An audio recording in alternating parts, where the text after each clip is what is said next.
তুমি সন্ধেবেলা গরু পাচার করো, তুমি বালি পাচার করো, তুমি চালিয়ে যাও, হিসেব রাখুন কত কামাচ্ছে।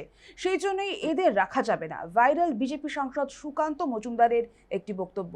বক্তব্যটি সদ্য তৃণমূল ছেড়ে বিজেপিতে যোগ দেওয়া প্রকাশজিৎ বড়াইককে নিয়ে। আর সেই বক্তব্য সমাজ মাধ্যমে পোস্ট করলেন তৃণমূল বিধায়ক কুণাল ঘোষ। যদিও সেই ভিডিওর সত্যতা নিয়ে কোনো দায় নেননি বেলেঘাটার বিধায়ক। সুকান্তর সেই বক্তব্যের সত্যতা যাচাই করেনি সময় কলকাতাও। বৃহস্পতিবার সন্ধে বিজেপিতে যোগ দিয়ে কয়েক ঘন্টার মধ্যে বিজেপির প্রতীকেই রাজ্যসভার প্রার্থী হয়েছেন তৃণমূলের সদ্য প্রাক্তন রাজ্যসভার সাংসদ প্রকাশজিৎ বড়াই। ঠিক তারপরেই প্রকাশজিৎকে নিয়ে সুকান্ত মজুমদারের এই বক্তব্য ভাইরাল। সেই বক্তব্য সমাজ মাধ্যমে পোস্ট করলেন তৃণমূল বিধায়ক কুণাল ঘোষ। যদিও সেই বক্তব্যের সত্যতা যাচাই করেনি সময় কলকাতা।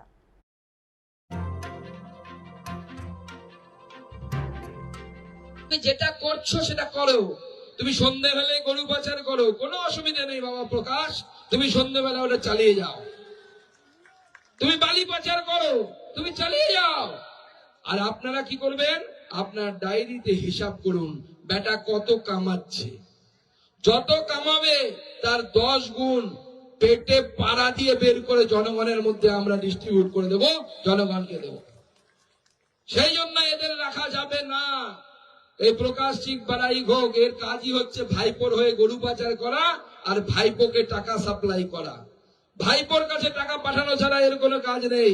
আর যতদিন টাকা পাঠাতে পারবে ততদিন রাজ্যসভা থাকবে, জেলা সভাপতির পদ থাকবে।